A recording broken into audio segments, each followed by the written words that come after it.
প্রিয় শিক্ষার্থীবৃন্দ, আসসালামু আলাইকুম। ইউটিউব চ্যানেল আতিক 83 ম্যাথ হতে স্বাগত জানাচ্ছি। আমি আতিকুর রহমান। আলোচনা করছি কয়েকটি উদাহরণ নিয়ে। প্রথমে দেখো, z² / z+1 whole square sine 1/z-1 ফাংশনের ব্যতিক্রমী বিন্দুসমূহ নির্ণয় করো এবং তাদের প্রকৃতি বর্ণনা করো। সমাধান। তাহলে প্রথমে আমরা এই পুরোটাকে ধরবো f অফ z। তাহলে f অফ z হচ্ছে z² / z+1 whole square sine 1/z-1। এখন দেখো, আমরা জানি কোনো কিছুকে 0 দ্বারা ভাগ করলে সেটার মান পাওয়া যায় না, যার কারণে মানে অসংজ্ঞায়িত হয়। যার কারণে এটাকে যদি দেখো, নিচে আছে লব বাই হর, হরে আছে কত বলতো, z+1 হোল স্কোয়ার। এটা সমান যদি 0 হয়ে যায় তাহলে কিন্তু 0 দ্বারা কোনো কিছুকে ভাগ করলে সেটা অসংজ্ঞায়িত হবে। যার কারণে বলা হচ্ছে যে এখানে z+1 হোল স্কোয়ার সমান 0 হলে এটা দুইবার আছে, তাহলে z+1 ইন্টু z+1, তার মানে জেটের মান হচ্ছে z সমান হচ্ছে -1 -1। সুতরাং z সমান -1 বিন্দুতে f অফ z বৈশ্লেষিক নয়, কারণ এটা z সমান যদি -1 বসানো হয় তাহলে -1 + 1 এটা 0 হয়ে যায়। 0 দ্বারা কাউকে ভাগ করলে সেটা অসংজ্ঞায়িত হবে, এই কারণে বৈশ্লেষিক নয়। অতএব z সমান -1, এটা দুইটা বিন্দু পাওয়া গেছে। তাহলে প্রদত্ত ফাংশনের একটি ব্যতিক্রমী বিন্দু, এটাকে বলা হয় ব্যতিক্রমী বিন্দু। এখন দেখো আবার z সমান -1 বিন্দুতে লিমিট, এটা আমরা যদি এইভাবে চিন্তা করি, বিন্দুতে লিমিট z টেন্ডস টু -1, তাহলে z+1, এই যে এখানে যে z+1 আছে সেই z+1 এটাকে যদি আমরা গুণ করে দিই z+1 হোল স্কোয়ার, সেটা গুণ করেছি z+1 হোল স্কোয়ারের সাথে f অফ z গুণ করেছি। এটা গুণ করলে হবে লিমিট z+1 হোল স্কোয়ার, আর f অফ z এর মান হচ্ছে z²/z+1 whole square sine 1/z-1। দেখো, z+1 whole square z+1 whole square কাটা যাবে, থাকবে এখানে z² সাইন 1/z-1। এখন জেটের মান যদি -1 বসানো হয় তাহলে -1 হোল স্কোয়ার সাইন 1/-1 তাহলে এটা হবে, দেখো এরকম -2, তার মানে -1/-2, তার মানে এটা হবে মাইনাস সাইন 1/2, যা সসীম। সুতরাং z সমান -1 একটি দুইবার মান আছে, তাহলে 2 ক্রমের পুল হচ্ছে মেরুবিন্দু। আবার এখানে আরেকটি লব হরাকার আছে 1/z-1, z-1 হরাকার আছে। এটার সমান যদি 0 বসাও তাহলে z সমান হবে 1, তাহলে এখানেও কিন্তু সামথিং বাই 0 অসংজ্ঞায়িত হয়ে যাবে বা এটা ইনফিনিটি হবে। সেই কারণে বলা হচ্ছে যে আবার সাইন 1/z-1। দেখো, সাইনের একটি সূত্র কিন্তু আমরা জানি যে সাইন এক্স, আর যে সূত্রটা সাইনে x সমান x - x³ / 3 + x⁵/5 - এরকম হবে। তাহলে সাইন আমরা যদি পুরাটাকে x ধরি, এটাকে যদি x ধরি তাহলে হবে x, এটাকে x ধরি যদি x - x³ / 3 + 1/5 সমান x⁵5 এরকম যদি হয়। দেখো, উপরে বিস্তৃতিতে z-1 এর ঋণাত্মক ঘাতের অসীম সংখ্যক, তার মানে এটা কিন্তু এভাবে যাচ্ছেই, অসীম সংখ্যক পদ আছে। সুতরাং z সমান 1 একটি বিচ্ছিন্ন অপরিহার্য ব্যতিক্রমী বিন্দু, মানে এটাকে পরিবর্তন করা যাচ্ছে না অসীম পদ থাকার কারণে। সুতরাং z সমান 1 বিচ্ছিন্ন অপরিহার্য ব্যতিক্রমী বিন্দু। তাহলে আমি আবার বলছি, প্রথম থেকে প্রশ্ন ছিল এরকম, এত ফাংশনে ব্যতিক্রমী বিন্দু সমান নির্ণয় করো এবং তাদের প্রকৃতি বর্ণনা করো। এখান থেকে আমরা পর্যায়ক্রমে আমরা এই পর্যন্ত পেয়েছি। তাহলে আমরা 2 ধরনের ব্যতিক্রমী বিন্দু পেয়েছি। আরেকটি প্রশ্ন, f অফ z সমান সাইন 1/z/z² - 1 হোল স্কোয়ার এর সিঙ্গুলারিটি ব্যতিক্রমিতা নির্ণয় করো। তাহলে প্রথমে দেখো দেওয়া আছে f অফ z। এই প্রশ্নটি কিন্তু আগের প্রশ্নের মতোই, এখানে আমরা ইচ্ছা করে লিখতে পারি z² - 1 স্কোয়ার অর্থাৎ z-1 ইন্টু z+1 অর্থাৎ z+1 whole square into z-1 whole square, এরকম পেয়েছি সাইন 1/z। তাহলে এখানে নিচে যা আছে এটা সমান যদি আমরা 0 ধরি তাহলে z সমান হচ্ছে একবার, এটা সমান হচ্ছে -1, আবার এটা সমান হচ্ছে 1। এটা কিন্তু দেখো, এটার -1 এর মান কিন্তু 2 বার হবে আর 1 এর মানও 2 বার হবে। তাহলে সুতরাং z সমান -1 বিন্দুতে f অফ z ফাংশনটি বৈশ্লেষিক নয়, কারণ এখানে যদি 1 বসানো হয় অথবা -1 বসানো হয় তাহলে সামথিং বাই 0 হবে, তাহলে বৈশ্লেষিক নয়। অতএব z সমান -1, 1 হলো প্রদত্ত ফাংশনের ব্যতিক্রমী বিন্দুসমূহ। এখন একবার আমরা z+1 হোল স্কোয়ার সাথে f অফ z গুণ করব। সেই ক্ষেত্রে জেড প্লাস ওয়ান সমান যদি 0 ধরি তাহলে জেড সমান হচ্ছে -1। তার মানে আমরা এইভাবে লিখব, দেখো limit z tends two -1 Z plus 1। দেখো এক পাশে নিয়ে গেলে এটাই পাওয়া যাবে। তাহলে এটা আমরা জানি এফ অফ জেডের মান এটা কাটাকাটি করলে আমরা এটা কাটা যাবে, তাহলে থাকবে জেড -1 হোল স্কোয়ার, এরকম পাবো সাইন। এখন এটা মান বসায় দিই, মান বসায় দিলে এটা দেখো কত হচ্ছে বলো তো, জেড টেন্স টু -1, তাহলে -1 হোল স্কোয়ার এখানে এরকম হচ্ছে। তাহলে এখানে হচ্ছে 1/4 সাইন -1 যা সসীম। সুতরাং জেড সমান -1 হলো 2 ক্রমের পুল, কারণ এখানে 2 বার ছিল জেডের মান, -1 মানটা কিন্তু 2 বার ছিল। আবার অনুরূপভাবে পরটা যদি চিন্তা করো, জেড -1 হোল স্কোয়ার এরকম এফ অফ জেড, এইটাও কিন্তু একই ধরনের হবে যা সসীম, যা জেড সমান 1 2 ক্রমের পুল। আমাদের আরেকটা কিন্তু রয়ে গেছে, সেটা হচ্ছে দেখো এখানে আমাদের আছে সাইনটা রয়ে গেছে, সাইন যেটা এটা রয়ে গেছে সাইন 1/z। সাইন এক্স এই সূত্রটা আমরা জানি, সাইন এক্স সমান হচ্ছে x minus x cube by factorial 3 plus x to the power 5 by factorial 5 dot plus minus dot এরকম। তাহলে সাইন 1/z হচ্ছে এটাকে যে x ধরলাম, তাহলে x minus x by x cube by factorial 3 plus x cube by factorial 5। তার মানে x cube হচ্ছে 1/z, তার উপর কিউব ফ্যাক্টরিয়াল 5 প্লাস মাইনাস এই যে থাকবে। তাহলে এখানে দেখো উপরে বিস্তৃতি জেটের ঋণাত্মক ঘাতে না উপরে উঠলে পারে, যেটা যদি উপরে উঠতো তাহলে জেটের পাওয়ার হতো -5, পরটা কিন্তু তো -7। এই কারণে বলা হচ্ছে ঋণাত্মক ঘাতের অসীম সংখ্যক পদ আছে। অতএব জেড সমান 0, এটা মনে মনে যদি 0 বসাও তাহলে জেড সমান 0 একটি অবিচ্ছিন্ন অপরিহার্য ব্যতিক্রমী বিন্দু। আশা করি এই পর্যন্ত বুঝতে পেরেছ। তাহলে লক্ষ্য করো, এখান থেকে এত সিঙ্গুলারিটি নির্ণয় করো। প্রথম থেকে আমরা পর্যায়ক্রমে এই পর্যন্ত পেয়েছি, এই পর্যন্ত, এখান থেকে আমরা এই পর্যন্ত পেয়েছি। পরবর্তী প্রশ্ন, z square by z square plus a square ফাংশনের অবশেষ নির্ণয় করো। তাহলে ধরি এই পুরোটাকে ধরবো এফ অফ জেড, তাহলে এফ অফ জেড হচ্ছে z square by z square plus a square, মনে মনে এটা সমান 0 ধরবো, নিচে যা থাকবে এটা সমান 0 ধরবো। তাহলে জেড স্কোয়ার সমান হচ্ছে মাইনাস এ স্কোয়ার, তাহলে এটা কিন্তু বর্গমূল করি, তাহলে হবে plus minus root over minus square, এটা হবে জেড সমান প্লাস মাইনাস এ আই। তাহলে জেডের মান হচ্ছে একবার প্লাস এ আই, আরেকবার হচ্ছে মাইনাস এ আই, প্রদত্ত ফাংশনের সরল পুল। যদি এরকম যদি একটা মান থাকে, অর্থাৎ এ আই এবং মাইনাস এ আই এরকম যদি একটা করে মান থাকে, তাহলে এটাকে সরল পুল বলে। তাহলে এটা সরল পুল। প্রথমে এখন জেড সমান এ আই বিন্দুতে অবশেষ limit z tends to a i. এখানে z tends to a i, তাহলে এ আইকে যদি তুমি বাম পাশে নিয়ে যাও তাহলে দেখো এরকম কিন্তু হবে। এ আইকে যদি বাম পাশে নিয়ে যাও তাহলে হবে Z tends to a I, হ্যাঁ এটা হচ্ছে দেখো এরকম যদি বাম পাশে নিয়ে যাও তাহলে জেড এ আই এটা হবে।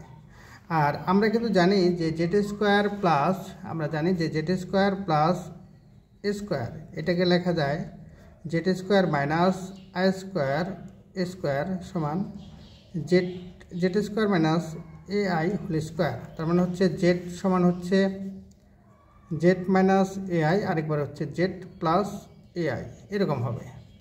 তাহলে দেখো এক্ষেত্রেও একই, Z minus a I f of Z, এটা কাটাকাটি করলে এরকম হবে জেড প্লাস এ আই হবে, এটা কাটা। তাহলে এখানে মান বসাবো আমরা এ আই, তাহলে এ আই এর উপর এ আই হবে, এই যেটা মান বসাই দিয়ে এখন মান বসাই দিলে হবে a i square by a i plus a i. তাহলে এ আই স্কোয়ার মানে হচ্ছে এ স্কোয়ার আই স্কোয়ার, এরকম পাবো আমরা। এখান থেকে কাটাকাটি করলে এ আই বাই 2 এটা পাবো। অতএব আবার জেড সমান মাইনাস এ আই বিন্দুতে অবশেষ limit z tends to minus a i, z এটাকে এক পাশে নিয়ে আসলে হবে z plus a i into f of z plus a i. এটাকে আমরা এইভাবে লিখতে হবে z square by z square plus a square, আর এটার মান হচ্ছে z square plus a square হচ্ছে z plus a i z minus a i. এটা কাটাকাটি গেলে হবে z square by z minus a I. এখান থেকে আমরা এরকম জেডের মান মাইনাস এ আই বসাবো, এরকম পাচ্ছি। এখন দেখো কাটাকাটি করে মাইনাস এ আই এই পর্যন্ত পেয়েছি। আবার বলছি, z square by z square plus a square ফাংশনের অবশেষ নির্ণয় করো। দেখো তাহলে আমরা এই নিয়মে এখান থেকে এই পর্যন্ত পেয়েছি। আবার এখান থেকে আমরা এই পর্যন্ত পেয়েছি। আরেকটি নতুন প্রশ্ন, closed integral e to the power 3z by z plus 5 pi i dz এর মান নির্ণয় করো, যেখানে যেখানে c হলো যে পরমান z প্লাস 1 ইকুয়াল 4 বৃত্ত। এটা কিন্তু আমরা আগের এক নিয়মে অঙ্ক করেছি, তবে এটা ভিন্ন নিয়মে অঙ্ক করা হচ্ছে। এখানে দেওয়া আছে c বৃত্তটি হলো এত, যার কেন্দ্র -1 0। তাহলে এটা কেন্দ্র -1 0 যেভাবে হচ্ছে সেটি এখানে দেখানো হয়েছে। z প্লাস 1 পরমান সমান 4, তাহলে z সমান হচ্ছে x প্লাস iy প্লাস 1, তাহলে বাস্তব অংশ হচ্ছে x প্লাস 1 প্লাস iy সমান 4। তাহলে এটা হবে, এটাকে আমরা এভাবে লিখতে পারি x প্লাস 1 হোল স্কোয়ার, বাস্তবের উপর স্কোয়ার প্লাস অবাস্তবের উপর স্কোয়ার, এখানেও কিন্তু স্কোয়ার হবে। তাহলে এটা কেন্দ্র হচ্ছে -1 0 আর ব্যাসার্ধ হচ্ছে 4। তাহলে দেখো এখানে এত হলো জেড, আবার ব্যাসার্ধ 4, এইটাই লেখা হয়েছে যে কেন্দ্র -1 0 এবং ব্যাসার্ধ 4। জেড সমান নিচে যেটা আছে, অর্থাৎ জেড সমান জেড প্লাস পাই আই, এটা সমান 0 হলে জেড সমান মাইনাস পাই আই, তাহলে এটাকে বড় মান করলে হবে শুধু পাইয়ের মান হচ্ছে 3.1415, তার মানে 4-এর থেকে ছোট। সুতরাং জেড সমান পাই আই বিন্দুটি একটি সরল পুল, একটি মাত্র মান হয়ে যাওয়ার কারণে এটা সরল পুল। এখানে এফ অফ জেড সমান, এটাকে আমরা পুরাটাকে এফ অফ জেড ধরবো, এটাকে এফ অফ জেড সমান হচ্ছে e to the power 3z by z plus pi i. ফাংশনটির জন্য জেড সমান পাই আই বিন্দুতে অবশেষ। এই অবশেষ হচ্ছে এরকম limit z tends to pi i, আর এখানে হচ্ছে pi i f of z এখানে আমরা এরকম লিখবো, এফ অফ জেডের মানে e to the power 3z z plus pi i, কাটাকাটি করলে হবে e টু দি পাওয়ার কত বলতো, e to the power 3z। এবার পাই আইটা এখানে বসাবো, তাহলে হচ্ছে e to the power -3 pi i, এরকম পাবো। অর্থাৎ এটা পেয়েছি। এখান থেকে আমরা e to the power -θ e to the power -i θ সমান হচ্ছে cos θ প্লাস i sin θ, অথবা এইভাবে লিখতে পারি cos θ, এই যে মাইনাসটা ভেতরে নিয়ে গেলাম, তাহলে cos -3 pi plus i sin -3 পাই। এখন দেখো এটার মান হবে cos 3 পাই, আর হচ্ছে এটা আগের থেকে একবার লেখা যেত cos 3 pi minus i sin 3 pi. sin 3 পাইয়ের মান হচ্ছে 0, এটা ক্যালকুলেটারের মাধ্যমে ব্যবহার করতে পারি, ক্যালকুলেটর ব্যবহার করে। আর এটার মান হচ্ছে -1 হোল টু দি পাওয়ার 3, কারণ 3 সাথে পাই গুণন আছে, তার পাইয়ের সাথে 3 গুণন আছে, তার মানে -1 হোল টু দি পাওয়ার 3, তাহলে এটা -1। সুতরাং কোসের অবশেষ উপপাদ্য অনুযায়ী সূত্রটা হচ্ছে এটার সাথে 2 পাই ইন্টু যা থাকবে -1, এই যে -1 -2 পাই আই। এটা কিন্তু আগের নিয়মেও করা যাবে, আগেও একটা নিয়মে আমরা অঙ্কটা করেছিলাম। এখানে প্রশ্নটা এরকম, মান নির্ণয় করো। সমাধান আমরা এইভাবে পর্যায়ক্রমে এটুকু পেয়েছি, এখান থেকে আমরা এইভাবে পর্যায়ক্রমে এটুকু পেয়েছি, এটাই অ্যান্সার।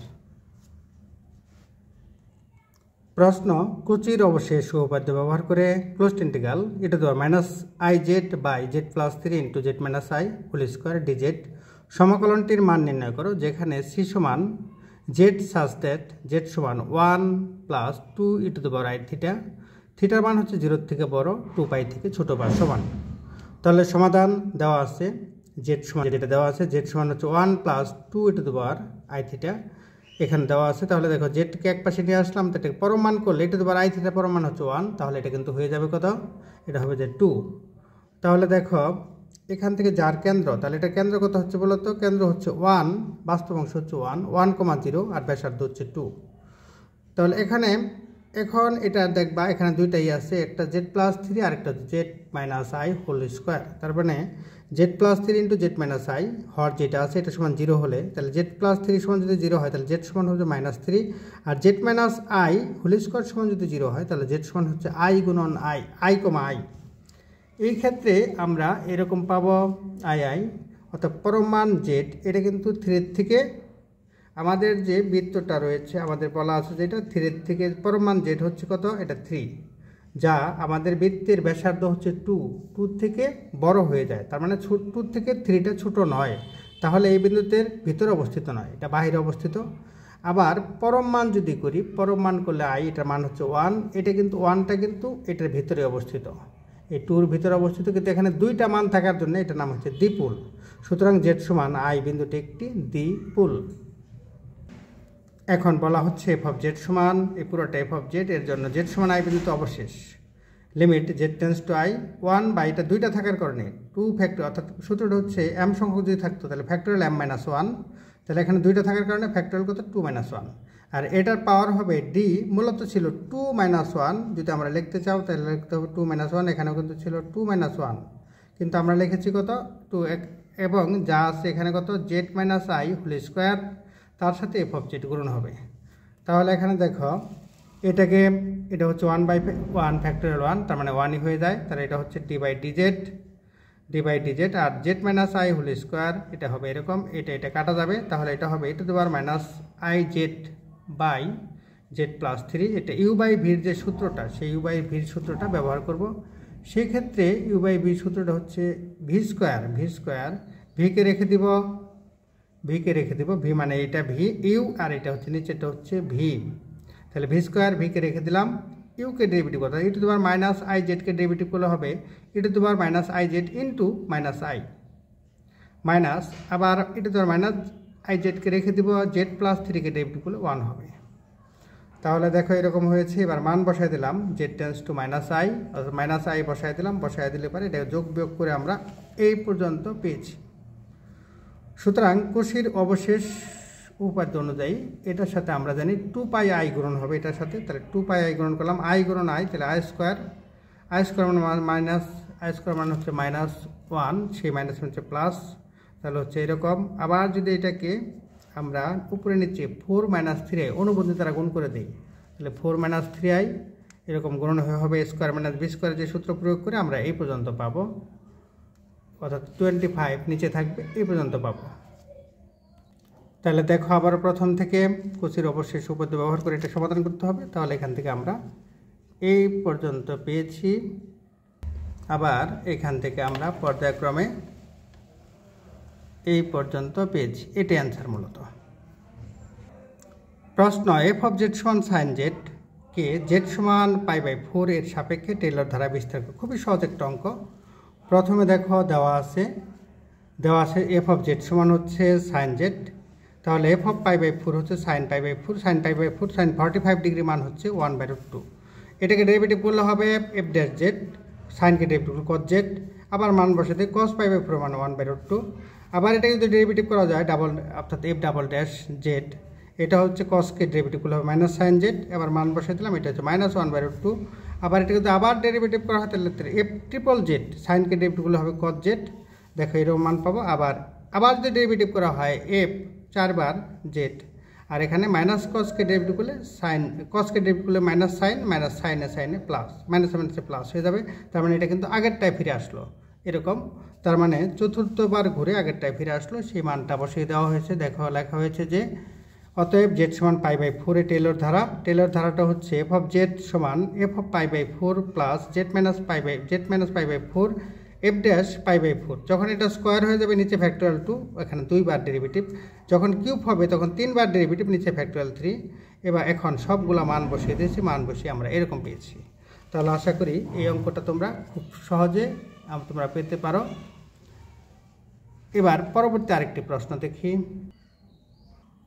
প্রশ্ন, জেড সমান 0 বিন্দুর প্রতিবেশী এফ অফ জেড সমান ln 1 প্লাস জেড ফাংশনটিকে এর ধারায় বিস্তার করো এবং ধারাটির জন্য কনভারজেন্স রিজিয়ন নির্ণয় করো। তাহলে দেওয়া আছে F of Z ln 1 plus Z, এরকম পাচ্ছি আমরা। এফ ড্যাশ জেড সমান হচ্ছে এরকম, এফ ড্যাশ লনকে ডেরিভেটিভ করলে হবে ln x কে 1/x, এরকম ln জেডকে ডেরিভেটিভ ln 1 প্লাস জেডকে ডেরিভেটিভ করলে 1/1 প্লাস জেড, মান বসাও 0, তাহলে 1 প্লাস 0 এরকম পাবো। এটা খুবই সহজ কিন্তু অঙ্ক। এটা কিন্তু আবার ডেরিভেটিভ করে 1/x কে ডেরিভেটিভ করলে যেরকম -1/x স্কোয়ার হয়, তাহলে 1/1 প্লাস জেডকে ডেরিভেটিভ করলে -1/1 প্লাস জেড স্কোয়ার, 0 বসায় দাও, এরকম মান পাবো। এরকম 3 বার দিলে পারে দেখো, এটা যদি উপরের দিকে ওঠে তাহলে -2 হবে, -2টা সামনে আসবে, এটা কিউব হবে, আবার এরকম হবে। এরবার জেড সমান 0 বিন্দুর প্রতিবেশী টেইলর ধারা হচ্ছে এরকম, এফ অফ জেড সমান f of 0 plus z minus 0 f dash 0 plus z minus 0 whole square by factorial 2 f double dash 0 plus z minus 0 whole cube by factorial 3 f triple dash 0, এরকম পাবো আমরা। এই মানগুলো যদি আমরা বসায় দেওয়ার ফলে আমরা এটা পাচ্ছি, যে মানটা পাচ্ছি অভিসারী এলাকা লন অভিসারী হবে যখন এটার মান যদি 1 থেকে ছোট হয় তাহলে অভিসারী হবে। তাহলে আমাদের দেখো প্রথম থেকে প্রশ্নটি এরকম রয়েছে। এখান থেকে আমরা পর্যায়ক্রমে এটা আমি একটা জিনিস বারবারই বলি যে কোনো অঙ্কই জটিল নয় যদি তুমি নিয়মিত চর্চা করো দেখবা প্রতিটা অঙ্কই কয়েকবার দেখলেই তোমার আত্মস্থ হয়ে যাবে। নিয়মিত চর্চা করো, ভালো ফলাফল অর্জন করো। আল্লাহ হাফিজ।